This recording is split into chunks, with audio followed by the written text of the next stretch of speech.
So this next conversation is going to be all about design and small business development. We are talking with two entrepreneurs and how they've grown their design businesses, the hurdles, the mistakes, the successes, and their experience with the Goldman Sachs 10,000 Small Business Program here in Rhode Island at CCRI. So we have Susan Mocarski of Cleverhood and Yemi Sekoni of Donahue Models and Talent in conversation with Karina Wood from the 10,000 Small Business Program. Y'all are here, and I will pass it to you, Karina. Thank you, Avi. Hi, everybody. Well, we're so happy to get to host a second conversation in this wonderful Venture Cafe Day that's focusing on design and leadership and growth with entrepreneurs. As Avi said, 10,000 Small Businesses, the Goldman Sachs program here in Rhode Island. We are a sponsor of Rhode Island Design Week. We sponsored this year, and we've sponsored, I think, in the past 3 years as well, because we really recognize that design is an economic driver for Rhode Island. Design is not just some pretty thing. Design is absolutely essential to the economy, and there are so many design businesses in Rhode Island, from graphic designers to architects to clothing design, you name it, we've got them. And so we're very happy and honored to sponsor Design Week and be part of Design by Rhode Island. And so a little bit about the Goldman Sachs 10,000 Small Businesses Program, and then I'm going to introduce our wonderful panelists, Susan and Yemi. So Goldman Sachs 10,000 Small Businesses is an education program that's designed specifically to help small business owners grow their businesses. And it's a project of the Goldman Sachs Foundation out of New York in collaboration with Babson College, who designed the curriculum. So it's a world-class standard business course, takes 15 weeks, 1 or 2 days a week of classes, and it is no cost, and it's open to any kind of business. You can be from any field. Today we're focusing on the design field, but we have businesses from every field. And here in Rhode Island, we're hosted at CCRI. There are 20 community colleges around the country who collaborate with the Goldman Sachs Foundation and Babson College to provide this free education for entrepreneurs all over the country. And there are 9,300 or so graduates of the program to date. So we're working towards that 10,000 number and beyond. We have some spots. We're still taking applications for our January cohort, and I'll tell you a little bit more about that at the end. But if anybody on the line here, anybody is running a business and you'd like to hear more, we can pop it in the chat, and we can tell you a bit more about applying at the end. So today I've got two great business owners. They're both graduates of the 10,000 Small Businesses Program. Susan Mocarski of Cleverhood is a graduate from our very first cohort, which was back in 2016. So you are nearly 4 years of an alum here. And Cleverhood is based in Providence. They make rain capes and other outerwear for the streets worldwide, and it's all made here in the US. They're combining style with wonderful top-level performance. Many people will maybe know these rain capes if you are a bicycle rider, but they're for others as well, and they have a line for dogs as well. And then Yemi Sekoni is the owner of Donahue Models and Talent, and her organization represents models and talent across New England. So she's based right here in Rhode Island, but is a New England-wide company. And I'm gonna let both of them tell us a little bit more about their businesses. I want to dive in for this year because this has been such an insane, crazy year to be a small business owner, whatever field you're in. We're looking at the design field today, but tell us, Susan and Yemi, maybe we'll start with you, Susan. How have you survived, and how are you even thriving? Because both of you are thriving in your different ways in your businesses, which is remarkable. But how are you surviving and thriving in the COVID pandemic year? What kind of a year has it been for you? What are some of the challenges and some of the unexpected opportunities that you've been able to take a hold of and turn to your advantage? And how has it changed your business and maybe your business growth trajectory? So a lot to just jump on and unpack in that, but wherever it takes you, let's spend a few minutes there. Susan, if you can unmute and tell us.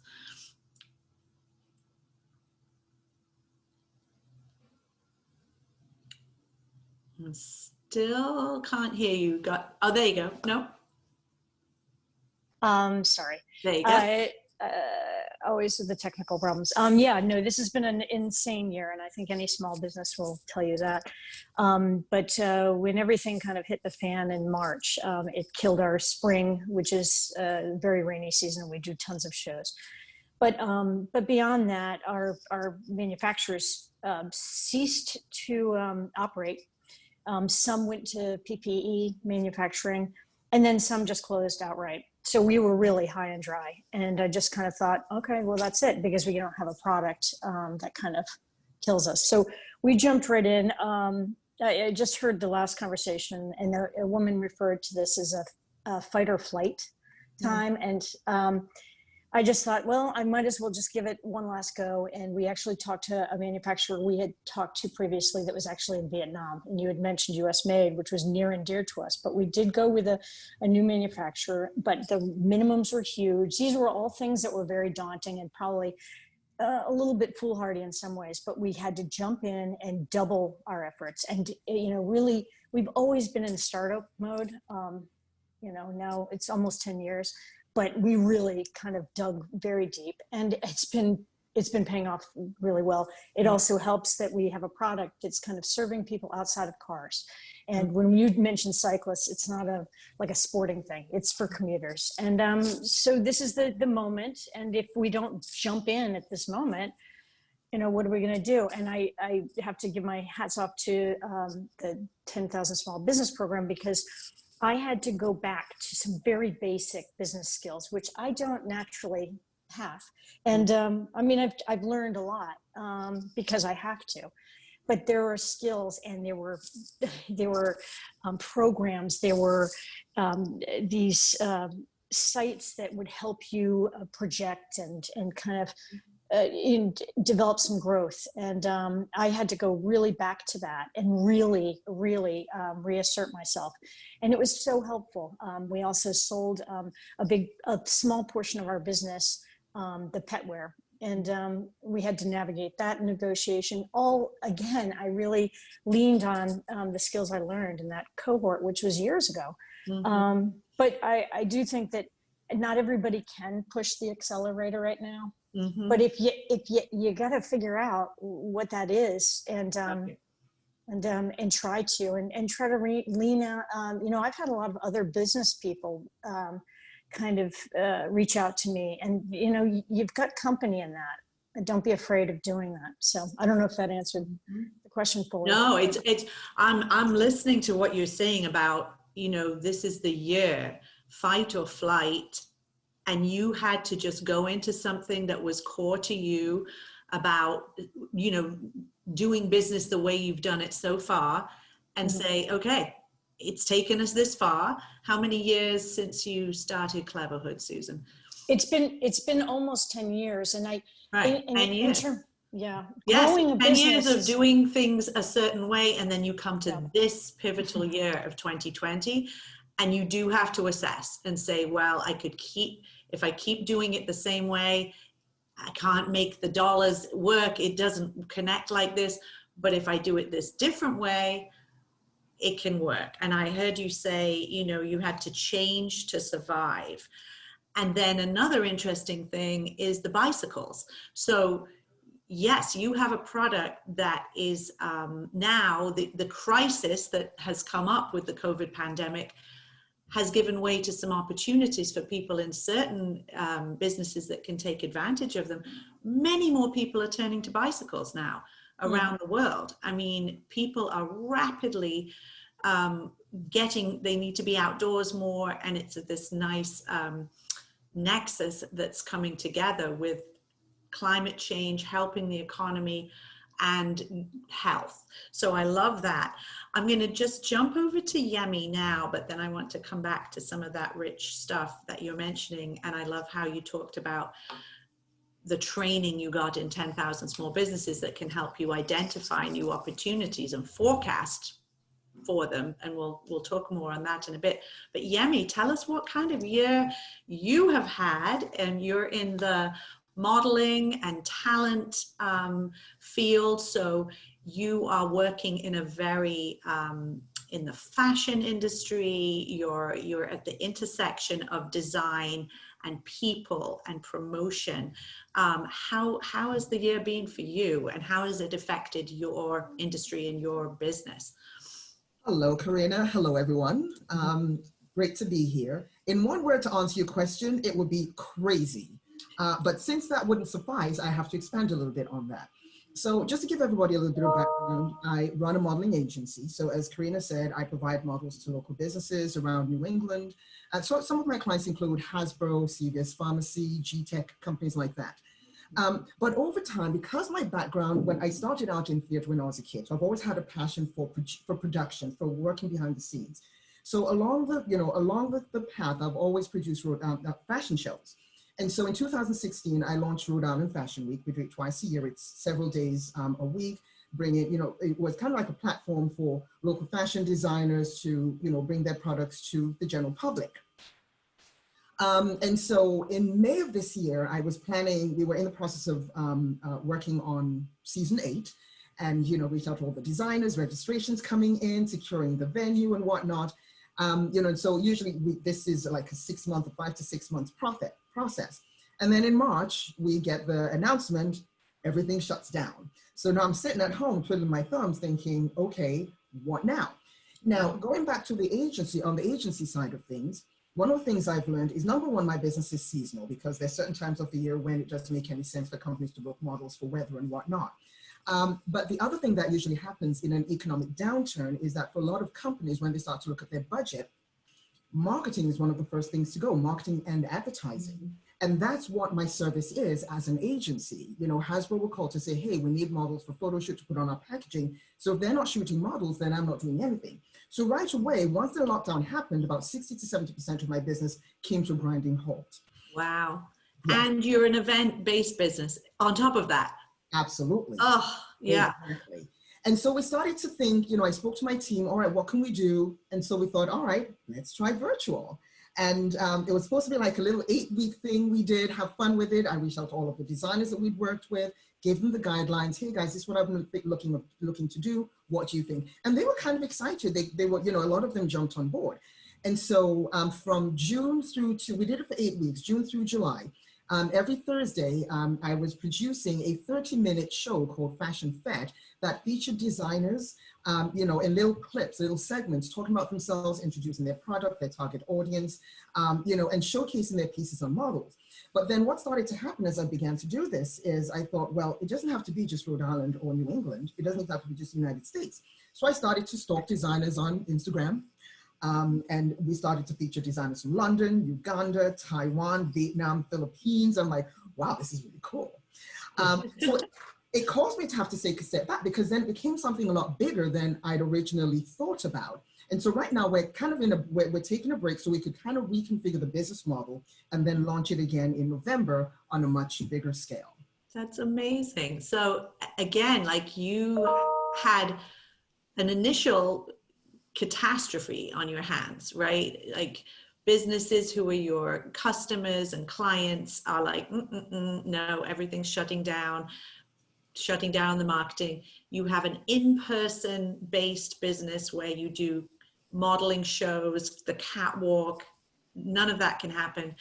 But you looked for opportunities, and then it sounds like a kind of wonderful kind of like, I'm not saying it's an accident, but like something that comes up and then you suddenly realize, oh, I can book people from all over the world, and then something just goes off in a different direction. So it's like, I feel like entrepreneurship is always about being aware, right? And seeing what's happening all around you, and then realizing, can I jump on that? Can I go with that? Can that work for my business? And I just think it's fantastic that you've seen the opportunity and then turned it to your advantage. So that's awesome. And I want to just go back to a bit of like the process of growth for businesses, and your businesses in particular in the design field.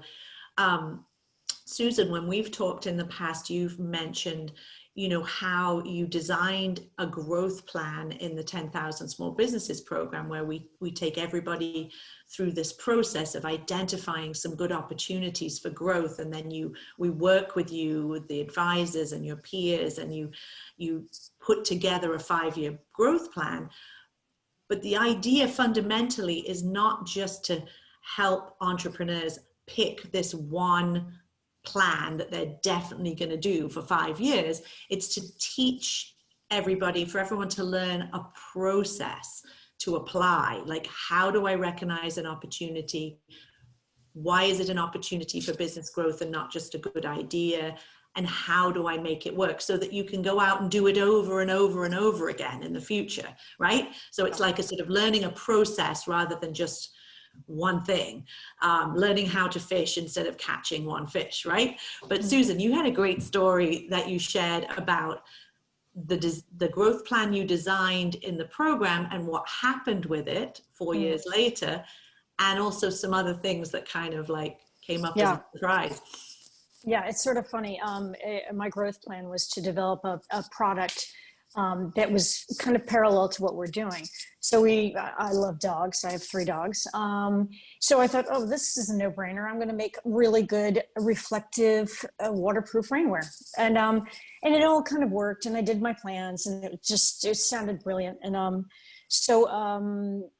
and rainwear for dogs, because everything else was designed for humans, right? Right. But some of our concepts are still there. I mean, we nailed the waterproof. You know, we've got all the other pieces. So we launched this, but it's such a different market. I mean, we're going to these urban events in Berlin, and then we've got dog stuff. It doesn't make sense. So we've got to go to another set of events. So in some ways, it was like 2 businesses. So for me, it was a quick fail in some ways. I mean, I learned a lot, and I was very aware of the fact it was part of the process. So we just kind of put it to the side. We didn't really promote it that much. And it became this sort of thing. We got all the trademarks for it and all this sort of stuff. Well, we've just kind of not done a lot with it. And so it was sitting on the shelf, and I think it was around January, someone had contacted us that's building this huge brand and wanted the name that we had selected, which is Cleverhood. So I remember our great negotiation teacher, and I negotiated a really good deal. I think it was pretty good because it wasn't just about money. And that was the negotiators, the teacher's kind of insight was there's always other things. And we were negotiating this during the beginning of COVID. And this guy is brilliant, and he's a big businessman. And so I negotiated money, which has been paying payroll for a good bit, but also the ability to work with him. And we had this contract that he and I made that he, not anybody else in his organization, it's a pretty big organization, would work with me to develop a marketing plan for the next 3 years. Mm-hmm. And I'm really thrilled with that because I really like this person, and I can learn a lot. And so that was definitely, I wrote a letter to the head of the program, Goldman Sachs, because I really did. There were times that I thought I didn't absorb as much information, but it really did come back, and it was very helpful. So we've sold that trademark, and, we're pushing harder on the things we innately do. That's so great. I'm just typing into the chat that in case people couldn't hear it. Clever Pup is the name that Susan came up with for this new line of rain capes for dogs. And I remember we all just loved that name in the class. We were like, oh my God, Clever Pup, you've got Cleverhood, now you've got Clever Pup. So how cool is it that in the end, it's the name that has now earned you this great deal with somebody wanting to buy the name. And you could not have envisioned that from the beginning when you're designing this growth plan. You've got this whole plan around it, and then life just comes along and gives you something else. Right. Well, you have to be open to, I mean, I think right now more than ever, you really have to have your ears open for everything and anything. And everything has to appear as a potential opportunity. I mean, we're up right now over 450% in our foreign sales. But I mean, I think that it's just keeping your ears up a lot. And then also, you know, it's kind of aligned with what's socially happening right now. Yes, yes. And I love and agree to with what Avi's just putting in the chat too. The negotiation skills that you mentioned as well as part of this story. Learning from the negotiation clinics in the 10,000 Small Businesses course, and you can learn it other places too, but just, you know, that's the one I know about. Learning how to negotiate. What was something, and I'll ask both of you as well, what was it about that negotiation skills class that you learned that's different about negotiating? Like, what do you know about how to negotiate that you could share with others here on the It was so super enlightening. This woman named Maury, that was our instructor, she gave us all these scenarios, and we all kind of separated in groups and this and that. And I'm thinking it's all about like being tough and, you know, getting the good price. And she repeatedly would send us off and give us examples. And we all epically failed because we were all thinking the same thing. But it really was about creative problem solving and taking this seller or buyer and saying, okay, wait, there's something you want and something I have, but there are other things I could use, not just money. It's not always about money.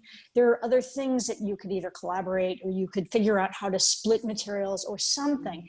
And I just was so bummed that I failed epically in those exercises. But it did go through my head a lot. You remember, right? When you mess up, you remember it. Yes, exactly. It happens a lot. It's a great teacher. I love it. And Yemi, how did you have a favorite class? Was negotiations something for you? Do you use negotiations in your work a lot? I imagine you do. Not as much. Okay. No, I think the class that I enjoyed the most, I think, was the marketing and selling. Aha, yeah, makes sense. Yes. Yes, in part probably because of my personality, but also just, you know, I love interacting with people. I love engaging. I love networking, but you know, very few people love the process of actually selling. And that had always been a sticking point for me. And, you know, I would intentionally shy away from conversations with businesses where I felt like I was trying to sell them on what it was I was doing. And even when it came to working with designers and having them, you know, register or sign up to be part of Fashion Week, I would always think of it as a sales process. And it was just, it didn't fit with me. You know, some people love sales, and that's great. It's just not my strong point. Right. But one of the things that I learned in that program was, you know, it was more about building relationships, educating you. Okay, I apologize. Can you guys hear me okay? You don't hear the banging? No, we can hear. I know you've got construction, but I don't hear it. And I begged them, I asked them to move further, go work on another unit. And give me an hour, so I apologize if you do hear anything. But yeah, so you know, during that class, it really kind of opened up my perspective to the process of selling and advertising, and realizing that it was all about, you know, educating, you know, connecting, building those relationships, nurturing them, and then also understanding the buying cycle. So you don't just see somebody the first time and then they're going to buy from you right away. How long does it take for us to buy a car? Weeks, sometimes months. And so if somebody's saying no right now, it doesn't mean that they, you know, that they're never going to buy from you. It's understanding that they've still got the process of thinking about it, making a decision, and even after the sale, deciding whether or not they like the product or service that you've given them and whether they want to do business with you again. And so what that did was it made me a little bit more comfortable in the process and how I approached it. And it made it a softer process for me. And not something that I don't dread it as much anymore. Right, right. I love how you said sales is relationships and negotiation is relationships. I mean, sales and negotiation are so connected. As Susan mentioned as well, it's understanding what the other person wants. We're all so focused on ourselves so often. I mean, that's just a human nature thing. You're coming at it from your point of view, right? How can I convince this person to do X, or what is in my interests and how can I get them to come with me, right? And in sales and negotiations, it's much more important to study the other person, to study the customer, to study the person you're negotiating with. Well, what do they want? And how can I connect what I would like to what they want? I mean, this is like 101 of politics as well, but it's really when somebody just gets that I'm trying to fill a customer need, they want this anyway, then it works. So love it. I'd love to ask people here if you have questions for Yemi, questions for Susan, on how they built their businesses, what they're doing next, anything you want to ask or share that you've resonated, anything you've heard that's resonated with you. Karina, do you want people to just unmute themselves and ask? Yeah, absolutely. Ask a question. I mean, I'm seeing things in the chat as well. If you're the kind of person that prefers to just type it in, but go ahead, ask a question, anybody. Yemi, I think we should talk about the next iteration. Maybe District Hall, have a little more space here. Absolutely. I Okay. certainly would love that, yes. Yeah. Because, one of the things that, and I omitted to mention this, was that the audience response that I got from those 8 weeks, within that 8-week time span, on Facebook, we reached over 700,000 people, which completely blew my mind, because it was just something I was going to do for fun and then going to call it a day. But then when I saw that people actually requesting the link, sharing it, and during the live stream, I would also watch the conversation, and it was quite engaging, and people started to ask, oh, where can I buy that? Where can I buy it? So now I'm working on building a website so that with each show, when we open up the next season, we'll have the link to the website on the screen, so people can actually see something they like and actually purchase it from anywhere in the world. Ooh, I like that. I like all this innovation. That's great. Taisha, if I'm saying your name correctly, I saw your comment in the chat. Do you want to expand on that? Sure. Hello. Hi. Hi. So yeah, exactly as you were saying, to your point about, it's about finding out what do they also want, right? And being able to meet that need. Oftentimes we always go in thinking about our own objective, but it's about that relationship building, that reciprocity, that community, that we can then find other areas where we can help support one another. Right, absolutely. Especially as an entrepreneur, a small business owner, it's about your community. Right, because we all need each other. I mean, it's this interconnected web. Yes. And when you think about a negotiations or a sale, much more about this mutually beneficial exchange, it puts it all in a new frame. It's not about dog eat dog, or I have to win, you have to lose. And I just really loved how I've learned so much through the 10,000 Small Businesses classes myself, just being a staff member and sitting in the back of the class and getting to observe all of these amazing entrepreneurs struggling with, what their weak areas are, and being vulnerable and sharing with each other, and then learning from the wealth of knowledge that each other has. It's just this wonderful thing. And then you realize, like, we're just all interconnected. We all need each other. it's not about one winning and one losing, right? Yes, Susan, go ahead. Well, speaking on that whole kind of thought process, collaborations are, it's not the same as a negotiation, but in some ways it is, because you can collaborate with virtually anyone. And I think right now, small businesses, I mean, don't be daunted. Ask. I always, everybody that works with me knows, I always say, if you don't ask, the answer is always no. And the thing is, we collaborated with a pickle maker. I mean, it has nothing to do with anything. It's about, creating this relationship. What did you do with the pickle maker? It was more of a comical sort of thing. We made this little mini cape for his pickles, and then we would do a lot of videos and fun stuff. And he was just a wonderful human being. And there's really kind of not a ton of crossover, but I think that's the whole point. If you can promote each other within your own little spheres.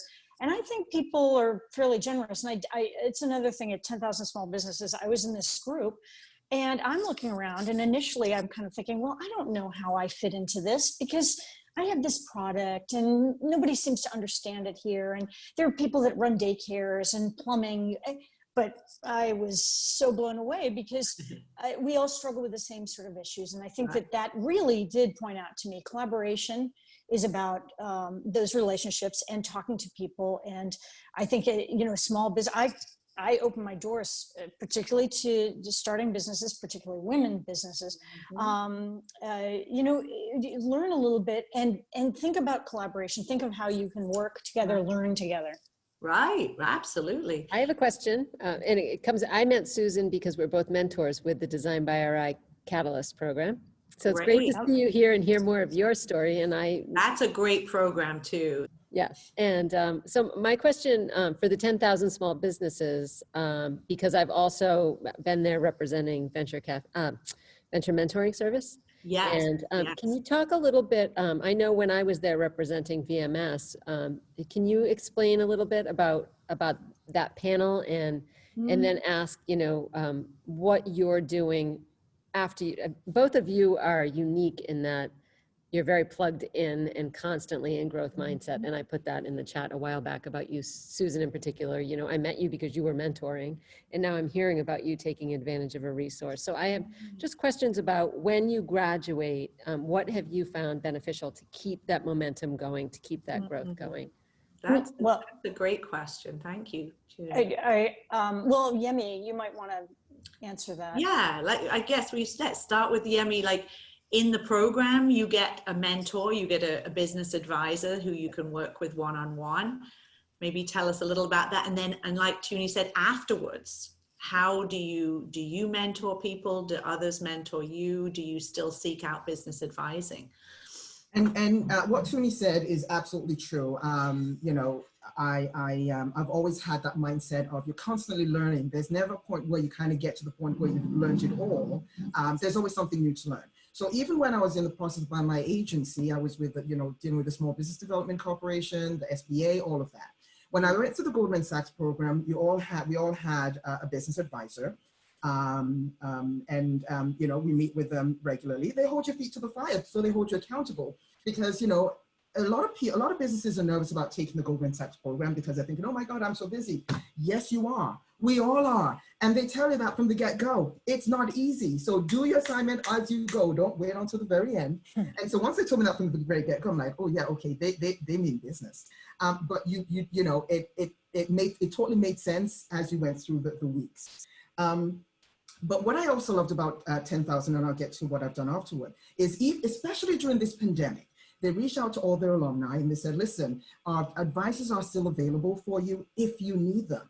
Now, you're only really having access to them during the program, but the fact that I could call Ken, and schedule an hour or two with him once a week to kind of figure out what I'm doing, where I'm going, and he'll ask me questions. How are you doing? What's going on? And he advised me through the whole IDLE and PPP and all of that. And it was great to know that resource was there, not just during the program, but even afterward. Right.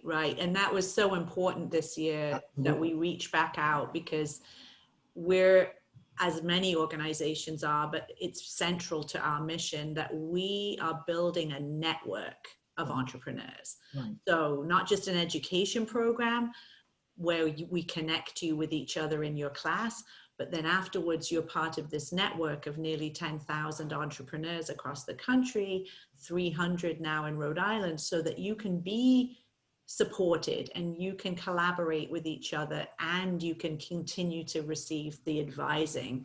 Yeah, that's a great point, Yemi. Yes, Yeah. and I actually have a call this afternoon with one of my classmates, Sean McQuaid. Oh, great! Yeah. He's referred me to a lady that I'm going to be speaking with in a couple of weeks who works with brand influencers, and that was because I was telling him when we did our reunion about this whole fashion fete and whatnot, and trying to build a network. And he said, "Oh, you might need to speak to my friend. Her name's Joanna." So I've got that going. And then alongside that, to answer Tuni's question, one of the things I loved about the Goldman Sachs was that after a lot of the classes, we had this panel that would come in that would talk about the resources that were available in the state. One of the beautiful things about Rhode Island is the fact that we're small. So it is very easy, if you are plugged in, it's very easy to get the connections that you need, as opposed to a state like New York, where you can go your entire life and not meet anyone, you know, that has that kind of influence. So that's one of the things I love about Rhode Island. Yeah. So I used to look forward to when those panels would come in to talk about this and that and the other. And one of the times VMS had come in. And I thought, oh, okay, that's interesting. Now, I didn't realize I was going to have access to the business advisors from Goldman Sachs after the program. But my thought process was, I want to find someone that can keep me accountable so that I don't then, because we're business owners, we get busy. And sometimes we start to put stuff on the shelf that we know we need to keep doing, but we can't do because there's just so much going on. Right. And so I decided to apply to be a mentee through the Venture Mentoring Services of Rhode Island. And I got 3 wonderful mentors. Oh, I meet with them once a month. And yeah, they don't play. Wow. So you have 3 mentors. Is that like group mentoring? As a group. Great. And they're all specialists, they're all experts in their different fields. So, you know, one of them worked with, I've got Paul Olean, he was an executive with Bose, and I think he was the founder or executive director of VMS RI, even though he's retired now. Then I have Lyndhurst, who does like strategic business consulting. And then I have Matt Leathers, who is into, he does consulting, but he really is into the world of social media and, you know, everything online.